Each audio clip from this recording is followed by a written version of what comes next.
Am I the a-hole for paying for my kids' class trip when their stepsister and step-cousin can't go? My ex and I, both 30, broke up 8 years ago after our twins were born. We had only been dating for 14 months when she got pregnant, and we tried to stay together during the pregnancy to see if we could make it work for our kids.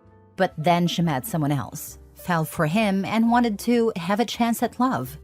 The breakup was pretty smooth and amicable, and we co-parented well for the first couple of years. But then she met her husband, not the guy she fell for while we were together, and things changed. Her husband was a single dad raising his daughter, who was the same age as our kids, and she declared I would be responsible for including her like she was my child too, if I was buying gifts or doing anything fun with our kids. This led to a lot of problems, and now we basically parent separately instead of co-parenting.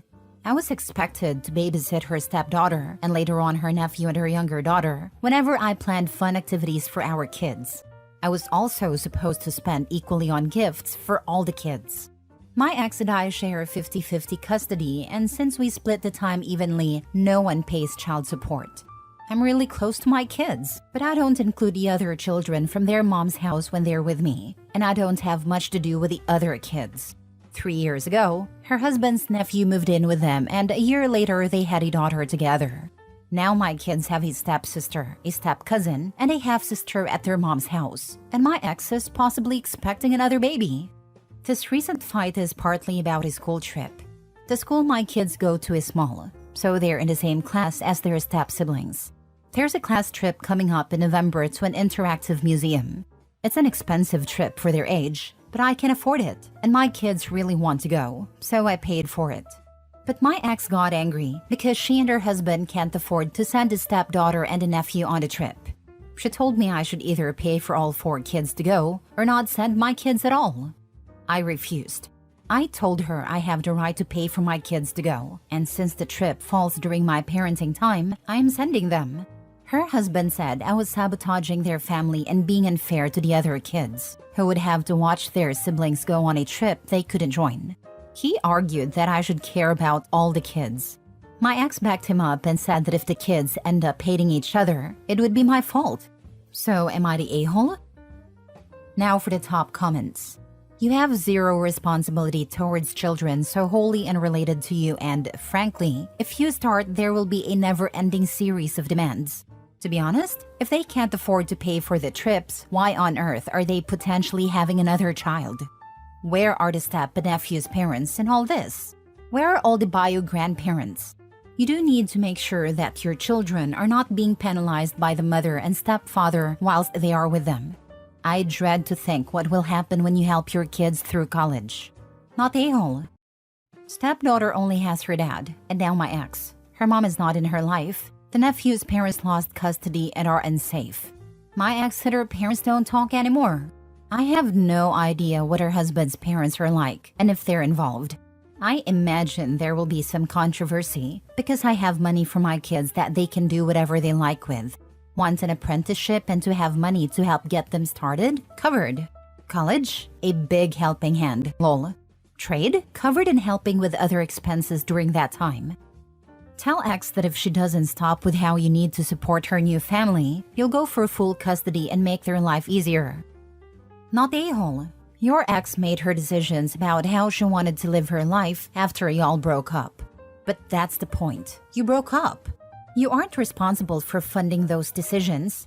It sounds like you are doing your best to respect her wishes in general when it comes to the whole dynamic. Her wishes sound kind of messed up if you ask me, but it's not your responsibility to fund the children other than yours.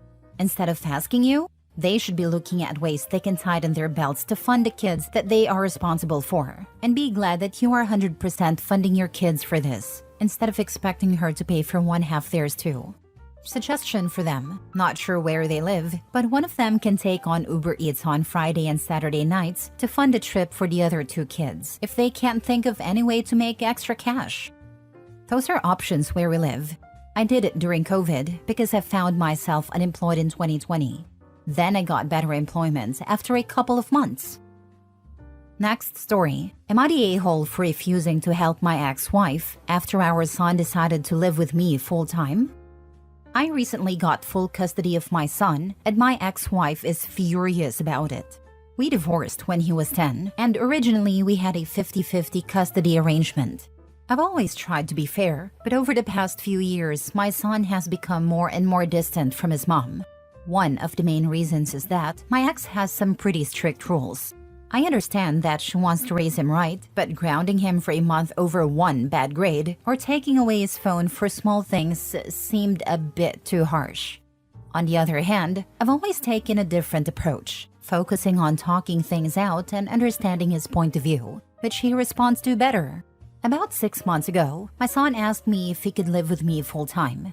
He said it felt like he couldn't breathe at his mom's house and dreaded the days he had to go back there. He also mentioned that he couldn't talk to her without getting yelled at. After discussing it with him and thinking about what would be best, I decided to support his decision. We went through the legal process and my ex fought hard against it. She accused me of trying to turn our son against her, but the court sided with us, and now he lives with me full-time. I still encourage him to visit his mom, but since the decision, he's only seen her a few times. Now, my ex is reaching out, asking for help because she says she's struggling emotionally and financially. She wants me to convince our son to spend more time with her, and has hinted that she needs money to cover expenses since she no longer gets child support. I feel bad for her, but I don't think it's my responsibility to step in. I'm already covering all the costs for our son, and I don't want to force him into a situation he doesn't want. I've suggested therapy for both of them, but she refused, saying this is all my fault and that I need to fix it. She's also been telling our friends and family that I'm being heartless by abandoning her in her time of need. Some of them are taking her side, saying I should do more to help her get back on her feet, especially financially, but I don't think that's my responsibility anymore. Not the a-hole, and anyone that says you should help financially, say that your money's going to your son, and thank them for volunteering to help her out since they want to get involved in a matter that has nothing to do with them. Not the a-hole, your money goes to your son.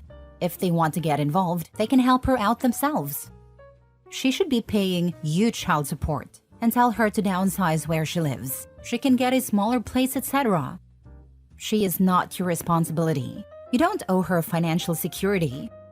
Not the a-hole. If she's struggling financially because of no longer receiving child support when she no longer has costs associated to the child, then she wasn't using it at all for the child, as it should have been in the first place. Or she's now paying for a place that has an extra room/space she can't afford. That could be true, but it's really not something OP is responsible for, not when she was the one alienated her child, driving him away to his father. Now, of course, it might become complex when other elements are involved, such as keeping a room for the child despite not having custody. But thing is, OP is already doing that on top of directly raising the child himself. That's carrying a lot of responsibilities as his. Next story. Am I the a-hole for refusing to sign a family contract during my dad's wedding? My mom passed away 4 years ago, and now my dad is engaged to Anne. Their wedding is in 3 months, and Anne has 2 kids, a 12-year-old daughter and an 8-year-old son. I'm 15. Both my dad and Anne see the wedding as a fresh start for all of us, especially since Anne's husband and her kids' dad also passed away. They think this is a great opportunity to start a new chapter together as a big happy family. They want all of us to not just accept the wedding, but also commit to being close, loving each other, and promising to always be there for one another as a family. Anne's son is excited about it, but her daughter is more hesitant. She feels torn because part of her wants a new dad and family, but another part feels guilty about it. She shared this in the family therapy sessions we've been having. As for me, I'm not thrilled. I'm okay with my dad getting married, but I don't feel the same way about everything else they want. I don't love Anne or her kids, and I don't want another mom figure to take over the role that my mom had.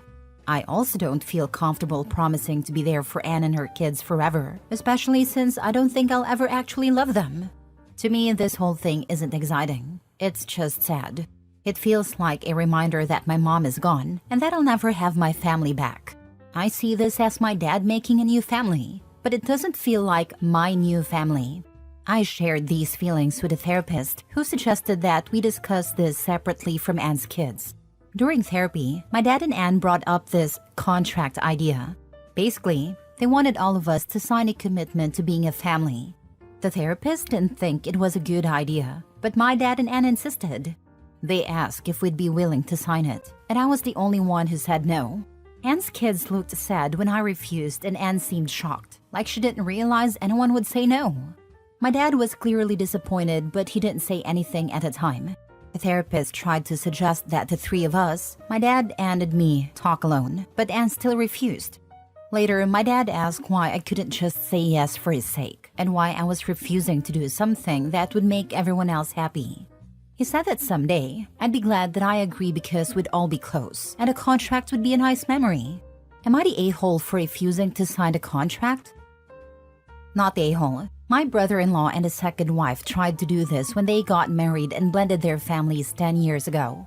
The kids wanted no part of it. They didn't like each other, but the parents went ahead with the marriage and the family contract and stuff. Things never improved, and now brother-in-law is getting a divorce for the second time. Sounds like a big fight waiting to happen when all the kids hate it and don't like each other. Absolutely. Just to add my 2 cents, your dad shouldn't be calling this contract a little thing. It's a big promise to feel and act in a way you can't right now, and may never be able to feel or act. It would be way worse for your step-siblings if you did sign and then couldn't follow through. They're putting way too much pressure on you too. Honestly, it's possible that what they want you to do could happen, theoretically, but the more they try to force it, the less likely it is to happen. Yep, and I'm sure my dad and Anne's feelings would be hurt too if I did sign it and couldn't do any of it. Even without Anne's kids, I could see it being a big deal to them. But add the kids, and I know it would be a huge deal, especially if the kids' feelings get hurt. Not the a-hole. It's so sad that your dad and Anne are literally disregarding what both you and the therapist are trying to say to them. They cannot force you to have a relationship with Anne and her kids. If one grows organically, great, but forcing it will only build resentment and result in you pulling farther away. If this contract is really so minor, then why is your dad and Anne so pushy about it? Clearly it's not minor to them, nor should it be minor to you. Maybe tell your dad that if he'll agree to therapy alone with you, then you'll consider the contract so that there's a chance to talk more about this issue during therapy. They want it to happen so badly because they want us all to be on the same page about being a family. They see signing that as us being willing to make sure we become a nuclear family, and that we'll treat each other like we would a bio family. I don't know that my dad would agree to that. I think it'd make me say yes before even considering going against what Anne wanted everyone there and not leaving anyone out of therapy. Last story. Am I the a-hole for walking out of my own proposal because my boyfriend made my graduation all about him? A few days ago, something happened that I'm still trying to process. I'm 25 and just graduated from law school, which was a huge achievement for me. It took years of hard work, late nights, and a lot of stress to get through. So this was a big moment, not just for me, but also for my family and friends who supported me. We had planned a big celebration, and I was really looking forward to sharing the day with everyone who helped me along the way. My boyfriend, Tim, 28, knew how much this day meant to me. He's been with me through a lot of the tough times and has always been supportive. In the days leading up to the ceremony, he was acting a bit secretive, which I thought meant he was planning something sweet, like a dinner or a surprise to celebrate my graduation. I assumed it would be something thoughtful, but what actually happened was not what I expected. After the ceremony, we were at a reception with my family and friends, enjoying the moment. I was so proud of myself and grateful for everyone who was there. Then all of a sudden, Tim stood up, tapped his glass, and got everyone's attention.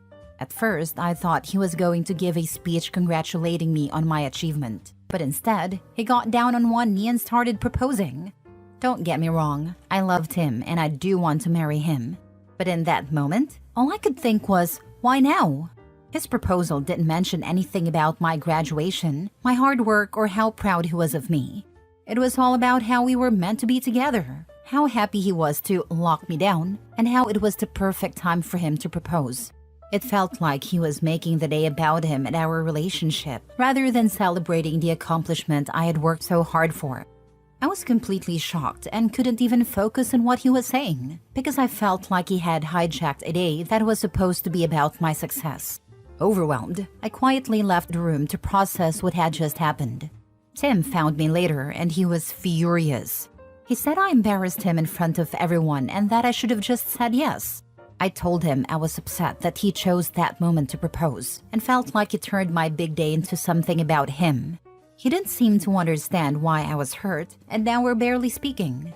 Some of my friends think I overreacted and should have just been happy about the proposal, but I can't shake the feeling of being overshadowed. My family is divided. My mom understands why I'm upset, but my dad thinks I should have gone along with it and talked to Tim afterward. Now I'm left wondering if this was just bad timing, or if it says something deeper about how Tim views our relationship.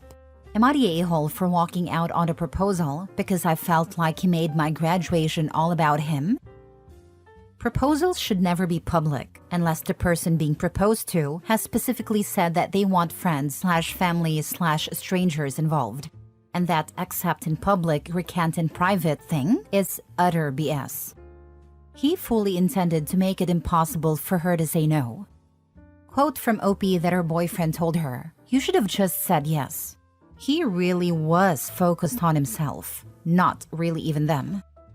Some of my friends think I overreacted and that I should have been happy about the proposal, but I just can't shake this feeling of being overshadowed. Some people are so desperate to live a fairy tale that they don't actually stop and think about how your boyfriend's timing turned a day that should have been 100% about your achievements into something as much about him. That's not okay. If they can't see that, it's on them, not you. As for your boyfriend, seems like he doesn't get it because he doesn't seem to understand that you're not just an extension of him and his life track. He's so focused on his own embarrassment, he can't even find space to consider your point of view.